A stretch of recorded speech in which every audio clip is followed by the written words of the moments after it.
Hello and welcome to the Dream Receiver Show. Today we have a special guest, Francesca Anastasi, and she is an international speaker, business growth strategist, consultant, trainer, and mentor.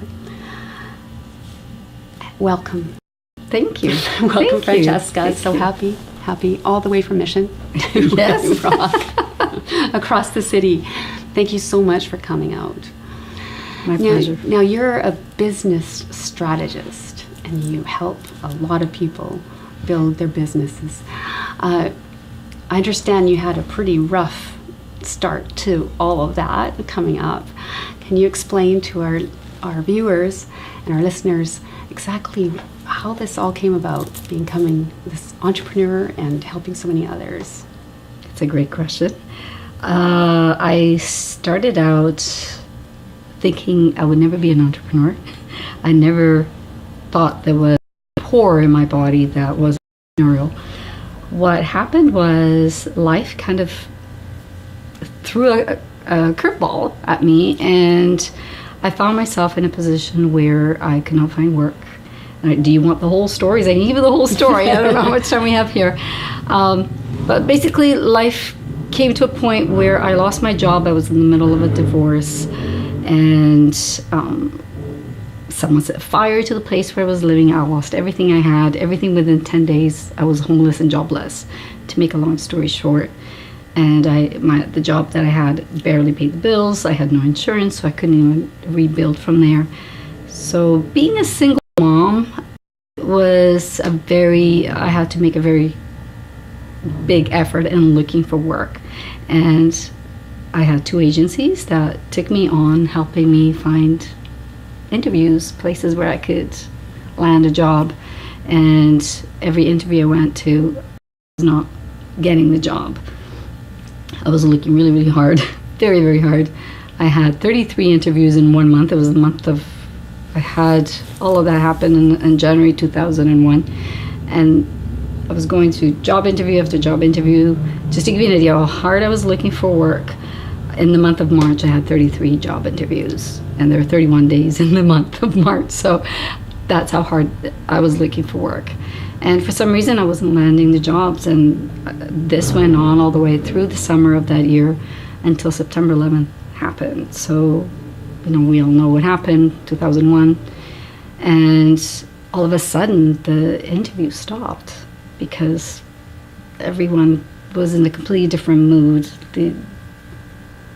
If you remember how it was pretty heavy. So the last thing in companies' mind was hiring people at that time. So the interview stopped, and my unemployment insurance was starting to run out. So I had to figure something out pretty quickly. So if nobody was going to hire me, I had to make the decision to hire myself, because there was no way I was going to go on welfare. I made that decision. I could have gone on welfare, but I did not want that. That was not an example I wanted to. And so I thought, okay, I'm just going to have to start a business, hire myself, do something I love. And I started the business. I went through the self-employment program because I enrolled through that. And when I started, I got 0 clients. I did all my marketing, everything according to the book, and no one came. And I remember just sitting there saying, something has to be different. What did I do wrong? I went through everything as I was told. I was the most dedicated student, the most passionate, the most driven, because I had a child to support. I had no other support. And I had to come up with a strategy. I had to figure out how to make this work. I had no other option. I gave myself no other option. And I came up with a whole new strategy. And once I relaunched my business, I sold out everything. And it just kept growing from there. So that experience taught me 2 things. I have to be very strategic. And the other thing is that don't wait. Have the strategy before you launch, number 1. And if there's a will, there's a way. So there was a lot of fear doing that. Now, I understand that the first business that you had was a dance studio. That was Is that right? that was the first business. Yes. Yes. Okay. So, and then after the dance studio, then you went into. Do you still have that dance studio? I do not have the dance studio any longer. I ran the studio for 10 years. 10 years. It just came to a point, and it kept growing, and it kept growing when I closed it. There are some private reasons why I closed it, but I would say one of the main reasons I closed it, I kind of lost my momentum. I just felt I needed to do something different. I'm a very creative person, and I kind of got tired of it in the last couple of years. So I didn't give it as much attention as I did before. So that was one of the reasons, but there were also things that were going on in my private life that made me make that decision. So I decided that it was best for me to just move on to what I'm doing now, which I had already started doing while I had the studio. Because when I had the studio, at one point I started training instructors, and then I was teaching them and training them how to become instructors. But as part of that training, it was also how to get work and how to run their own business, because it wasn't just about training them to work for me. I wanted them to get work elsewhere as well, because I couldn't provide each one of them full time. There were only so many classes and only so many spots that I could give each individual instructor, because they all had different styles. So it was part of what I provided then, and because I started the business when I was forced to come up with those strategies and really, really find a way to make my business work, I fell in love with the business of the business. So I started wanting to do something that I loved, which was dance and teaching dance, but I discovered a second love, which was the business itself and working out strategies. So that's how it kind of came to be. So financially, you had to take some risks. At what point? To buy the studio or to start the business with your dancing. When I started, you had to trust. I had zero money. Right. This is what I had said. I had run my unemployment insurance. Right. Was out. I was fighting to get child support. Mm-hmm. I had legal bills that were like piles. It was constantly. It was very expensive divorce. It was a long battle. So was there fear? I think at one point there was, but when I made the decision, like I said, I gave it no option, and I had nothing to lose because I had nothing. So when you make that risk, mm-hmm. what else is there to lose? Like, you already have nothing. So I had to give it everything that I had within me. So I maxed out my card, that little bit that was on my credit card. That's what I maxed out in my marketing when I relaunched. What I did, to answer your question, because a lot of people think, opening a studio means having to get this big location and paying full rent, and now you have a lease. And as a business strategist, what I tell my clients, the ones who are just in the startup phase, mm-hmm. is avoid getting a loan. That is setting yourself up for possibly financial major trouble. So if there's a way to find, if you can find a way to be creative and not needing a loan, that is the best way to start. So what I did mm-hmm. was something, I guess it was instilled from my parents growing up, is always avoid big debt. Mm-hmm. Like, don't buy anything on monthly payments, mm-hmm. I'm like, well, I can afford to have a full lease without having a clientele, because you're launching something new, not knowing if people. So what I did is I actually approached at the time it still is, at the time it's a martial arts studio. And I thought I'll start with just a few classes here and there, and I'll rent by the hour. So I approached them and I explained to them what I was doing, and I told them I can't afford a full lease, and I'm starting my business, and I'm wondering if you would let me rent by the hour when you're not running your classes. And they said, oh, we can do better than that. We have a room that it's for students to practice on their own. It's a separate room. So we don't rent our space out here, but if you want to use that room, we'll rent that out to you by the hour. So then I negotiated, saying, if nobody shows up, do I still have to pay you? Can we have an arrangement? Because if they don't show up, I'll leave. I don't have to use the space for the hour. And because they weren't so busy, that room was not in demand. They said no problem. They're very understanding. So I believe that if you share your story and your passion and why you're doing what you're doing, people are really willing to help you. So that's how it happened. So I didn't really go out of pocket as far as rental space for the studio itself, but I lost a lot of money in revenue that didn't happen for months, because now I had to come up with a whole new strategy to get people through the door, and it took several months. And during those months, I had zero revenue, zero income that I could have had if I had the strategy right off the top. So when I did launch, I launched completely differently. I had a full schedule instead of the occasional class here and there, and sold out. Wow. So that is a huge thing, to having that positive attitude to even say, okay, I'm doing this, and then just wonderful things start to happen when you put it out there, right?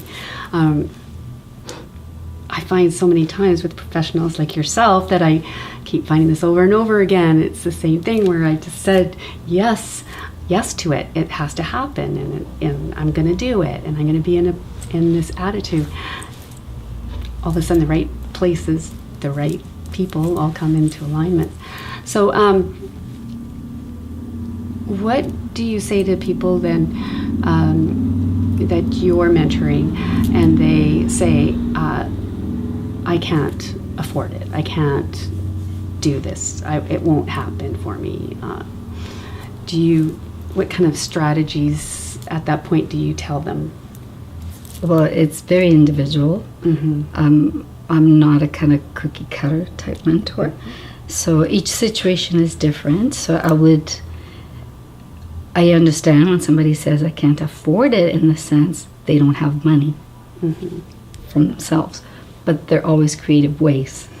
You can get sponsors, you can get investors, you can get people to be nice, the way the martial arts studio was nice to me. They were husband and wife business. It was a family business.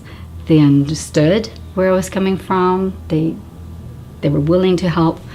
I think if you're passionate and you're genuine in what you want to do, and what your business is, if it has high value, if it provides high value, people will help you.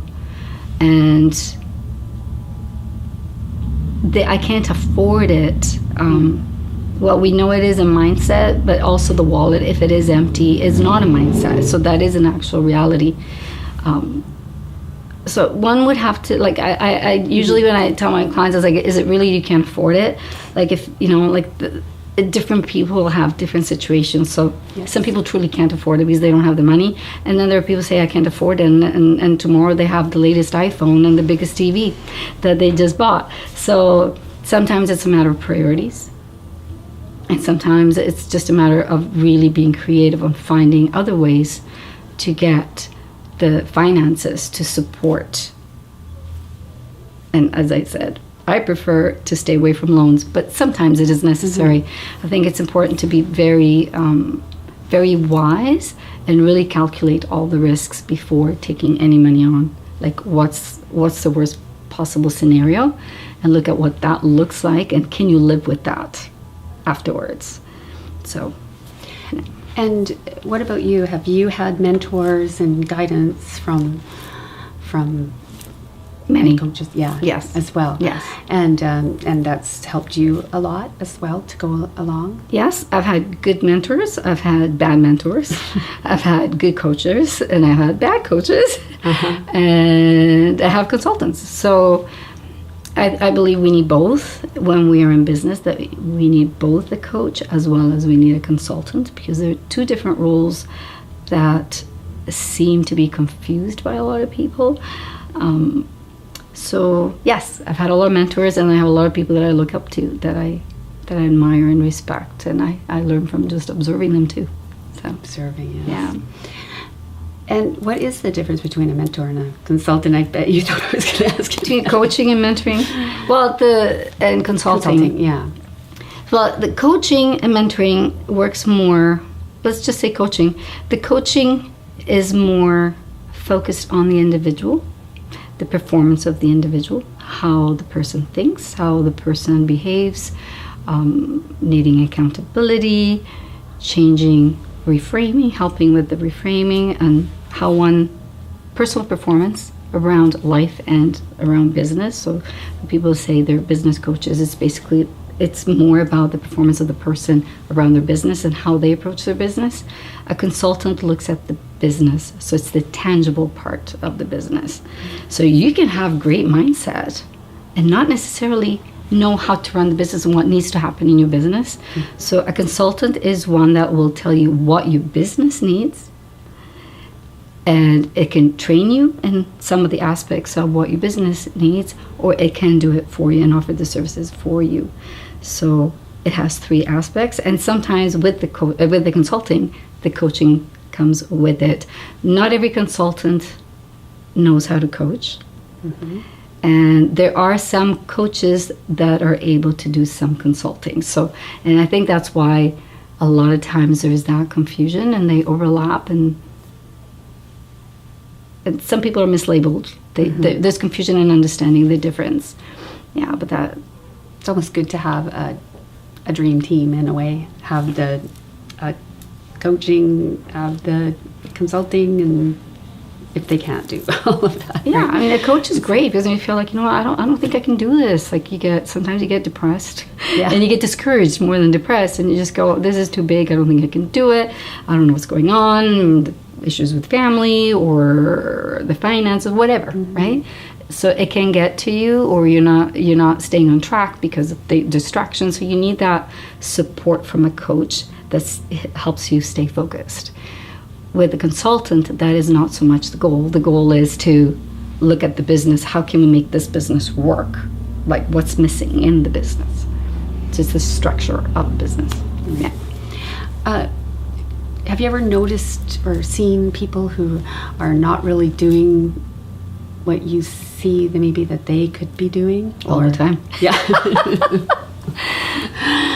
Do you have a strategy for them, or like if you see that and you go, oh my gosh, you're brilliant, but you're not in the right place? I tell them I can help them. It's up to them if they want me to help them, but I do. I do. And it hurts. It really hurts to see so many people spend thousands of dollars. I have clients that come to me and they say, I wish I knew you before I spent this many thousands of dollars.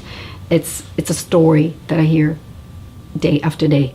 And it makes me sad that people don't really, I say if you're an entrepreneur and you need help, do your homework with who you hire before you hire them. Find out, based on what you want out of working with a professional, find out exactly what it is that you're going to be accomplishing with them, and be clear with them what it is that you're expecting, and make sure that they're clear with you and exactly what they're going to deliver for you. Nobody's going to run your business for you. A consultant actually could, but that's not what they want to do. Yes. So yeah, I would say to be very careful before you invest in help, to make sure that it is the right help that you need at this specific time. Right. Whatever that help may be. Yeah. Okay, one last question, because I guess we're wrapping up here. You're really well known for Magnificent You as well. Mm-hmm. I haven't had a chance or opportunity. You've had them at. I only known you for the last year, but I only heard about the last one, and I wasn't able to make it. But tell me a little bit just about how that all works. I know you have a lot of speakers and... Well, I've had that. Actually, that is not an event that happens again. Oh! So Magnificent You is a company in itself, and because I have more than one company. Magnificent You is more on... It's about personal development. Really, that's what it is. So what happened was, when I did have the dance studio, this is how it all came about. When I had the dance studio, I kept noticing that there were certain topics that women needed, because the majority of my students were women, adult women. And I kept thinking, I should bring somebody here in the studio to talk about this topic, because it's so important. And then I would have another person talk, and I would hear something, I need to bring someone else to talk about this topic. And it kept kind of mulling in my brain that I needed to do something about this. So eventually I closed the studio, and then continued on with the coaching and the consulting. And then I thought, if I don't set a date, it's never going to happen. So I decided to do it. So I did it in 2016, and it was supposed to be a one time. So it was totally on mindset. The whole conference, the first conference, was all on mindset. And people were begging me before the conference was over to do this again. And I didn't want to, because I said that was not the plan. But then I thought about it. It took me about 6 months before I decided. I thought, okay, I'll do another one, but it won't be the same, because I said I would not do the same conference again. So although it was under the same name, I changed the theme, and this time I ran it under business theme. But it is not an ongoing event. Oh no. No, yeah. That doesn't mean I won't be putting on workshops and all-day events. It just won't be in a conference format. It's just not what I want to dedicate my time doing. Right. So how can our listeners, viewers, get a hold of you to work with you, to come to one of your workshops, and what's your website? Do you have a website that they can go to? You can go to francescaanastasi.com. That's my website. Or you can go to succeedagainsttheodds.com, which actually points to my show. It's a webpage to my show, but that is part of my website, so that would be probably easier to find and not worry about the spelling. Succeedagainsttheodds.com will take you to my website as well. Fabulous. Yeah. Anything else that you'd like to tell our viewers about you, about what you offer? Anything? Or if you need any support, I do work internationally, so I'm not restricted to physical location. I am open for a chat to see if it's even a fit. I don't take just anyone as a client. I screen my clients, because I want to make sure it is the right fit. I won't take a client just for the sake of taking a client. So just do your homework. Just hire the person, search their background and make sure they're the right person to help you. Really good advice. Yeah. Well, thank you so much, Francesca. Really happy that you made it out and we got to have a chat. Thank you so Appreciate much. that. Thank you. It's been a pleasure.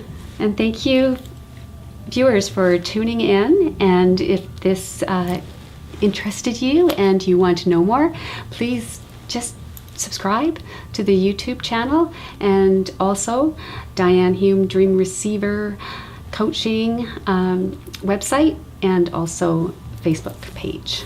And thank you so much. Thank you.